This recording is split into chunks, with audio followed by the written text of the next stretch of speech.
Praise Lord, जय मसीह की सबको। सो परमेश्वर का धन्यवाद हो आज एक बार फिर से सुंदर समय के लिए। प्रभु ने एक बार फिर से आपके बीच में, आपके मध्य में आने के लिए समय दिया। मेरे प्रियो, आज का जो विषय है बड़ा इम्पोर्टेंट विषय है, आपको हिम्मत और हयात देने वाला विषय है।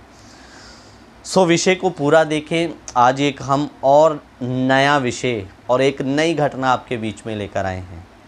मेरे प्रियो, मैं आपको बताना चाहता हूँ कि आपके वैरी आपके लिए कुछ भी जाल बिछा कर बैठे हो, आपको बिल्कुल भी कुछ करने की आवश्यकता नहीं है, बदला लेने की आवश्यकता नहीं है, न्याय करने की आवश्यकता नहीं है।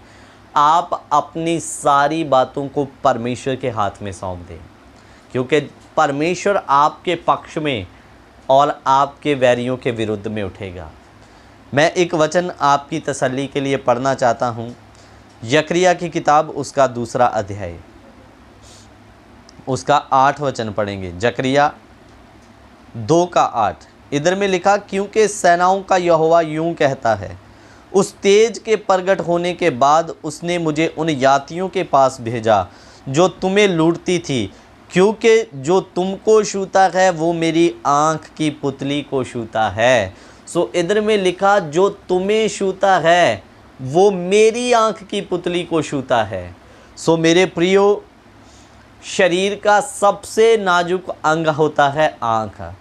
कभी कभी हम जब रास्ते में जाते हैं तो हमारी आँख में कचरा या मच्छर पड़ जाता है, तो हमारी बाइक उसी समय हम खड़ी कर देते हैं, आँख को साफ़ करने की कोशिश करते हैं कि वो पड़ा हुआ कचरा इसमें से हम साफ़ कर सकें।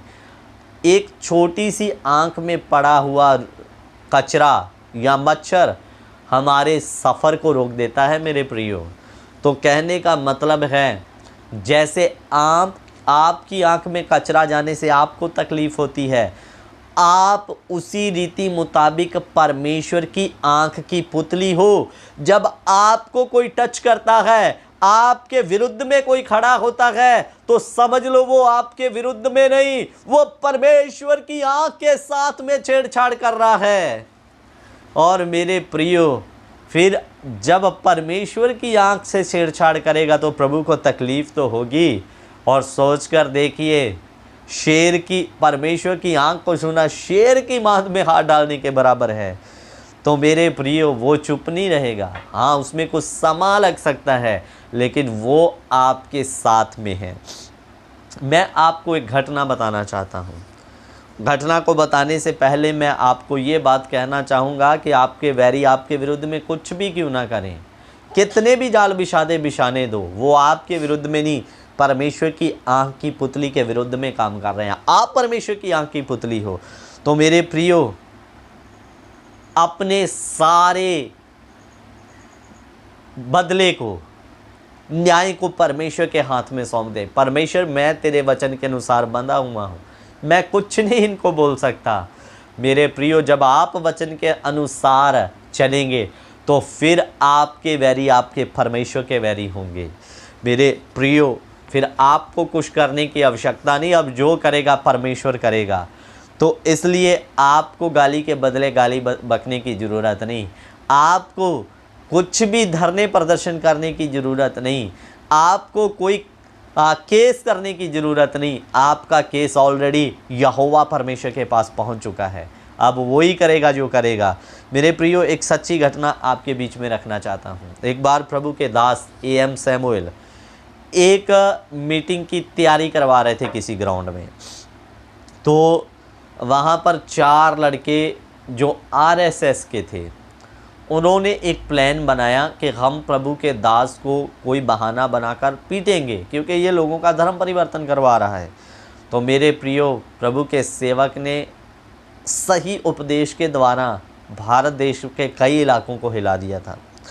तो वो लड़कों ने प्लान क्या बनाया, 4 लड़के हैं RSS के। एक को बोला, तू पागल की एक्टिंग करना, हम पास्टर को जाके कहेंगे इसके लिए प्रार्थना करो, ये पागल है, और तुम एक्टिंग करते रहना, फिर हम बहाना पाकर दे कैसे ठीक नहीं हुआ, उसको मारेंगे पीटेंगे।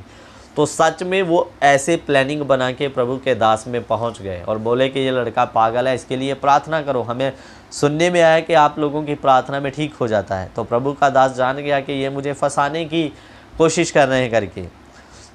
तो वो अपना काम करवाते रहे, उन्होंने लड़कों की तरफ ध्यान नहीं दिया।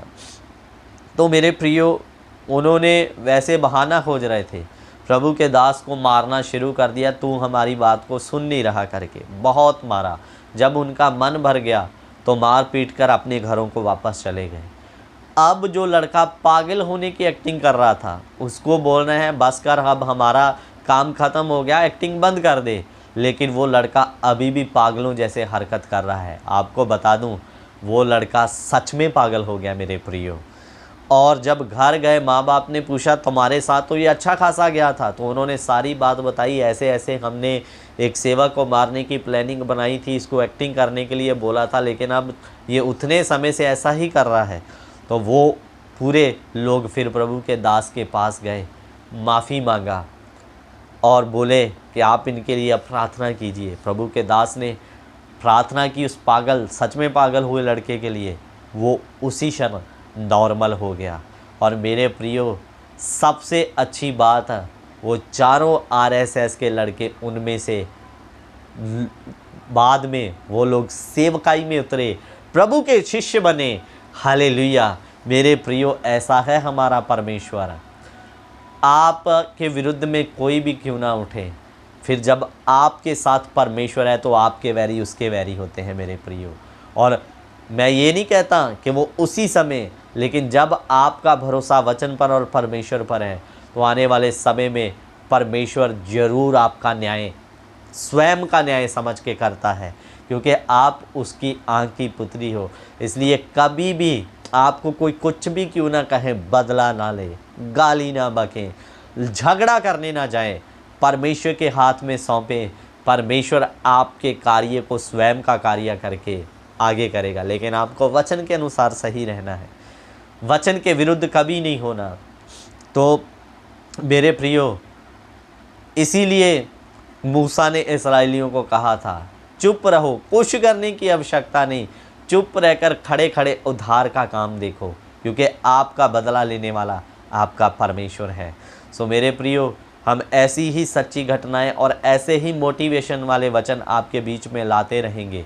परमेश्वर के वचनों के अनुसार चलें, वचनों के अनुसार जीवन जिएं, अपने सारे न्यायों को खुदा के हाथ में सौंप दें, कुछ किसी को ना बोलें। सो जब आपकी ओर से परमेश्वर लड़ेगा तो सभी को चारों खाने चित्त कर देगा मेरे प्रियो, आपको कुछ करने की आवश्यकता नहीं। सो प्रभु आप सबों को आशीष और बरकत दे। जय मसीह की सबको। God bless you. Prabhu Ashish they.